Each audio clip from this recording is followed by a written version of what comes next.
Hey everyone, and welcome to a brand new show called Go. My co-host should be here any minute, as usual. He's always late. I'm late. Oh God. Probably she won't notice.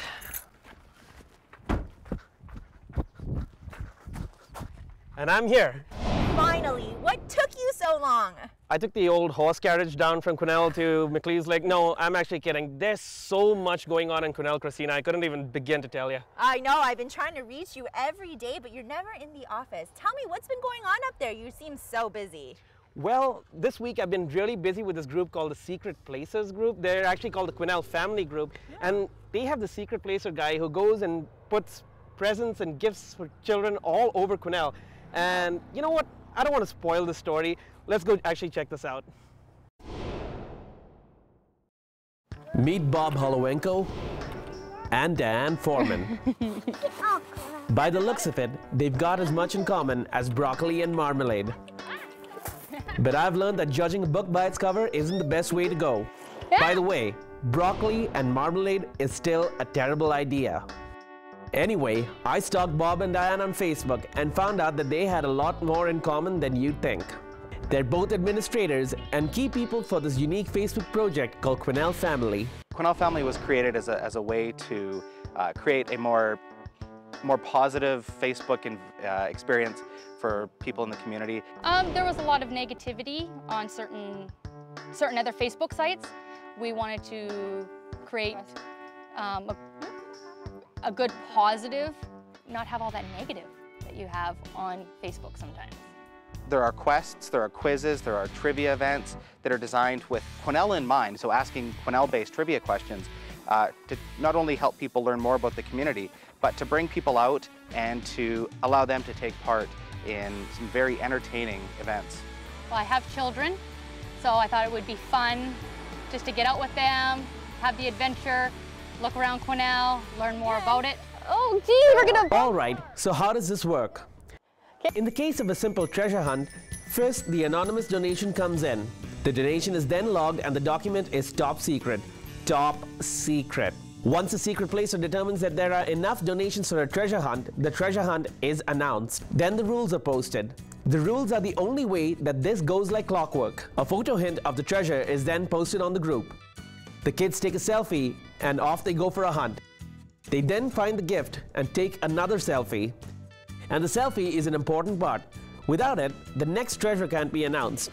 At the end of it, one of the admins posts that the hunt is over and a photo album is uploaded to share the joy. But hold on, with all these rules, is this a lot of fun? And who is the secret placer? So, Secret Placer is somebody in our community who decided they wanted to give to the community a bit, and so the Secret Placer is the one who created everything, created all this. I don't believe we'll ever find out who Secret Placer is. I still don't know who Secret Placer is. Everybody in? Yeah.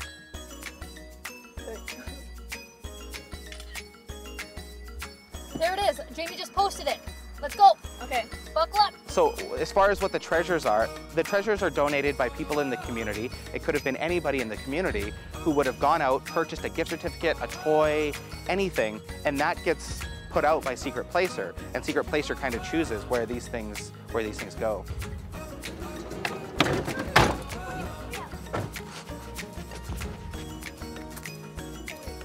Girls, come look at the hint again. Where that is? Yeah. Where do you think? By the slide. Well, whoever does them, their names go into like a generator with a number. And whatever number that comes up with, that's who wins. We don't like to pick. Because some of the quests are, who draw you in the Secret Placer, saving the world, right? So we don't like to say yours is better than somebody else's, because it's not. Everybody is working together, we're all on the same page, and we're all for the same goal. I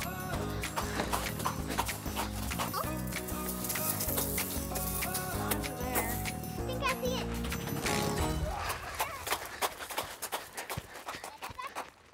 You found it.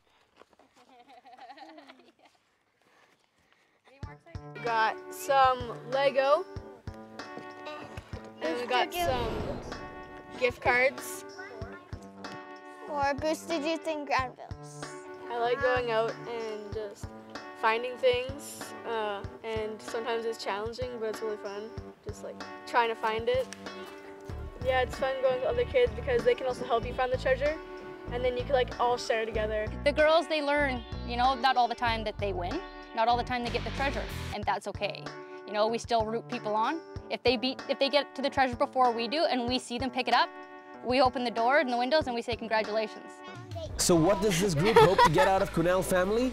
As far as the future of the group, we hope to see other communities adopt this same principle. The plan is that we can see similar groups forming in other small communities. We've seen groups in Vanderhoof who've already taken the treasure hunt idea and adapted it to their community and are making a positive change in their community as well.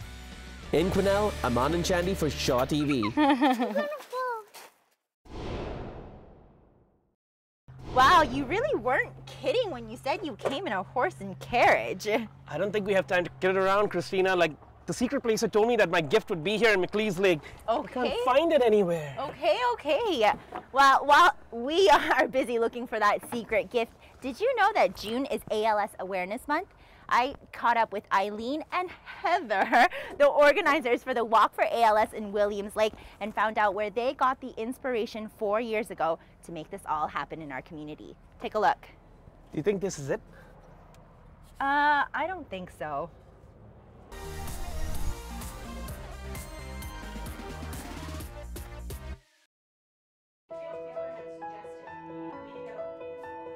It's funny because he didn't come across as shy, but I would say he was introverted, often didn't like crowds and whatever, but he was certainly friendly enough and joked with people, and he was very loving. In December of 2007, he had something called a foot drop, and it was just like he lost the rotation of his, I think it was his left ankle. And between December 2007 and June 2008, they did a series of testing, CAT scans, and they did specifically testing for, like, nerve conduction study testing. He had a lot of fasciculations, like you could really see in his chest. And so when he went to the second set of nerve conduction study tests with a neurologist, we pointed that out to the neurologist. I said, look, he took off his shirt, and it was like you could just see his nerves jumping in his chest, and that was the day that he got the diagnosis of ALS. He never felt poor me. He never felt, he just didn't have that kind of attitude. He was very forgiving of the diagnosis and of the disease. He went up north to see his sister who lived in the Peace Country in Alberta, and on his way back he heard on the Prince George radio that there was an ALS walk like the next day. It was right away, and we missed it that first year. So we went up 2009 and 2010 to the Prince George walk, just because my husband was interested in connecting with somebody with ALS or with people that were associated with it, because it is relatively rare. Huey was awesome. I loved him. We bantered back and forth all the time. We had the same sense of humor. We had a lot of fun together. I remember Eileen phoning me the day that they found out, and I immediately went to my other friend's house, and I said, like, how do I deal with this? Like, she's my good friend. How do I support this? Like, I have no idea. Like, you find out you're going to lose your husband. Like, how, as a friend, can you support that person? And we just went one step at a time. My husband had his jaw locked 3 times, and when we went to the hospital, you know, the one doctor said, you know, he'd never treated with somebody with ALS. Like, this is, but all of this stuff was in hindsight when I thought, wow, there was just no ALS support or nobody to talk to here in regards to that. Well, Heather, like she said, originally suggested that we start a walk, and as soon as I felt I was able to put energy into that, we did that, and we just contacted ALS BC, and they just, bam. A lot of the groundwork is done, and we're out there selling raffle tickets in the community, and people come up to you and say, my mother had ALS, my brother was just diagnosed with ALS, and we're barbecuing with Elsie Montgomery, and her husband has ALS, or we're up at the golf course selling tickets with Bill Montgomery, who has ALS. Those are all the things that remotivate you. The people that you connect with, the people that you see are affected and associated with ALS, that's purely my motivation now. I think he'd be part of it if he was here for sure. I think he would just be very proud of us and the involvement that we've had and the awareness that we've raised and all of those things. We can see 5 more years in the future for this walk, but if we don't find some more volunteers, committed volunteers, then that's got to be our first goal. Yeah.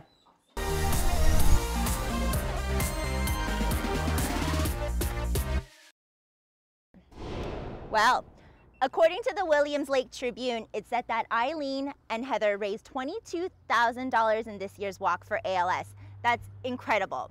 And in case you're wondering where my co-host Anand is, well, he's searching over there for that secret gift of his. You know what? On Saturday, when I went to the Walk for ALS, I met a very inspirational man who made me realize that you need to live every day to the fullest, even if you're busy searching for that secret gift.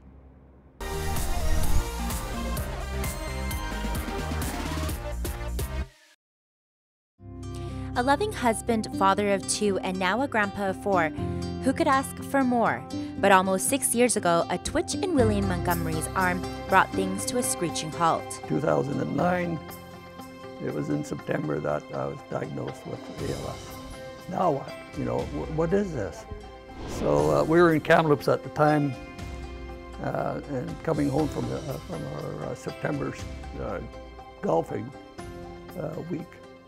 So we got home and then put it on the internet, and that's when we, holy Christmas. It's not good. But Bill, as his friends call him, and Elsie didn't let this disease take over what they have now.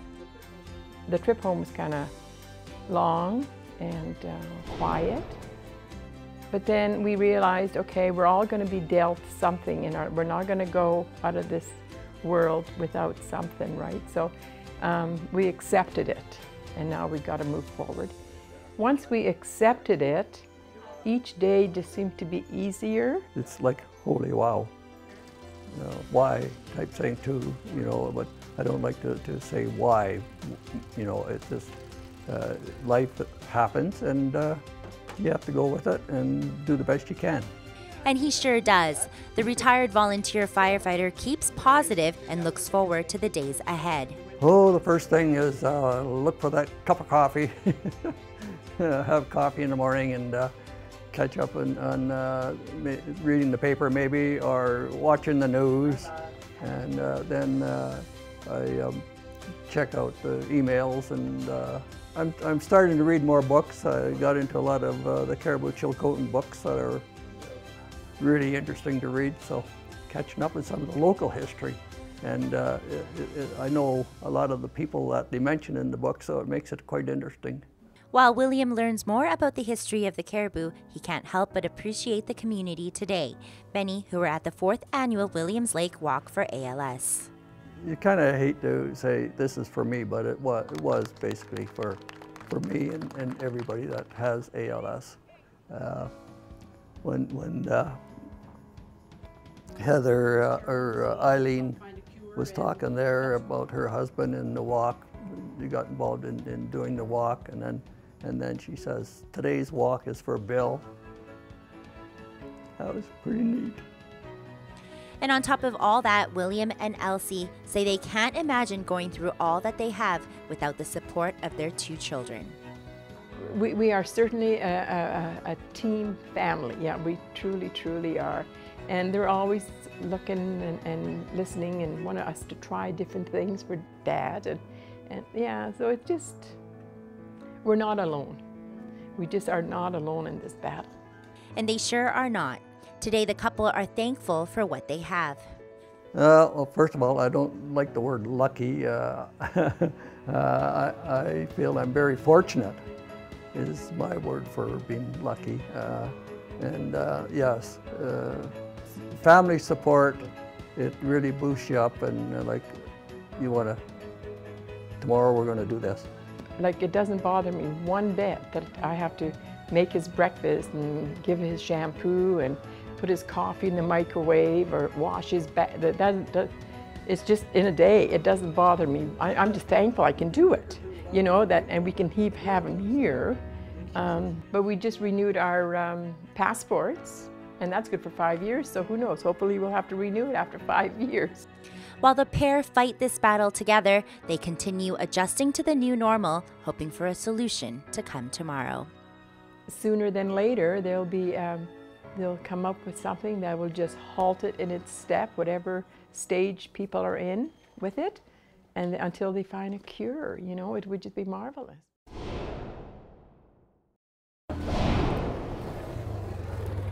Hey everyone, welcome back. Anand, are you still searching for that gift of yours?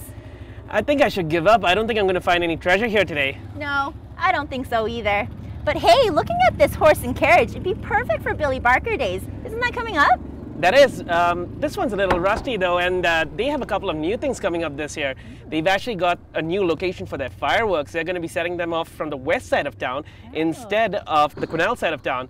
So if you want to see the fireworks, you can either look at the reflection in the water, or you can just look above the tree line and you'll see them there. I thought that was pretty cool. But you know what? I don't want to give away everything that they're doing this year. So if you want to check out what's new at Billy Barker Days this year, check out this story. This will be my 35th festival I've attended. I have never missed a Billy Barker Days festival, and I think not just myself, but many of the active members. The reason we are part of the festival is because we always go to the festival. Looking forward to the festival. It's less than a month away. For the last 42 years, a small group of volunteers like Maureen and her friends have come together to put on this festival that brings people from all over the province and beyond to Quesnel. My favorite part of Billy Barker Days is the kids when they're doing their music on the stage, and they're just fantastic. I think Willis Harper and its horse for their 50th anniversary, you know, you put your money in the horse and it moves. They put that on a float for their 50th anniversary. I think that was pretty neat. The festival is more than what's going on in the park. It's a time where everybody comes home for the summer, students that go away from school. You get to see friends you haven't seen in a year. So Billy Barker Days is a great meeting place for everybody, and everybody kind of converges downtown in the park for the free music. We have 3 bands coming, our local pipers, whom we appreciate no end because they show up every year, the Prince George Pipe Band, and we have the Cranbrook Bugle Corps coming. Our headliners this year, country music star sensation Jason Blaine is coming to our stage, and we have the Young'uns as well, and they're a cover band from the Okanagan. But man can't live on Jason Blaine and free music alone. Most people who've attended Billy Barker Days remember it by the great food or some of the souvenirs they get to take home with them. For food, we have everything, starting off with pizza, of course the old traditional mini donuts, which everybody loves, hamburgers, taco in a bag, something new this year. Come on down and try that one out. We have everything that you might desire. This year we are emphasizing the 50th anniversary of the flag. So we'll have t-shirts, v-neck ladies shirts, and pins, all with the logo with Billy, congratulating Canada. And we've also brought in some camp shirts with our embroidered undated logo. We've got some great zippered fleece jackets. And then we have a variety of things. And the idea is you come to the souvenir booth, whether we're downtown or in the park, buy a souvenir, buy a program, buy our Billy buttons, which are our fundraiser.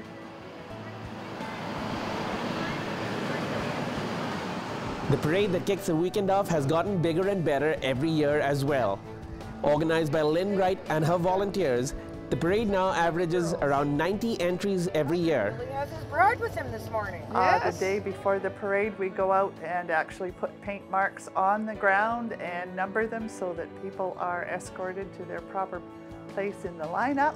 We always need volunteers, and we have a core group that come and volunteer for one event on the weekend, perhaps just Kids Day. Some of them are there to lift and shove and move for us the whole 4 days. And a lot of people are just members, and they attend our meetings year-round and help us whenever we need help. The day of the parade, it's a little crazy, but everybody gets a list of where the different entries go. And we have Buffalo Bills ATV Rentals do the marshalling, so they lead people into the places that I've designated.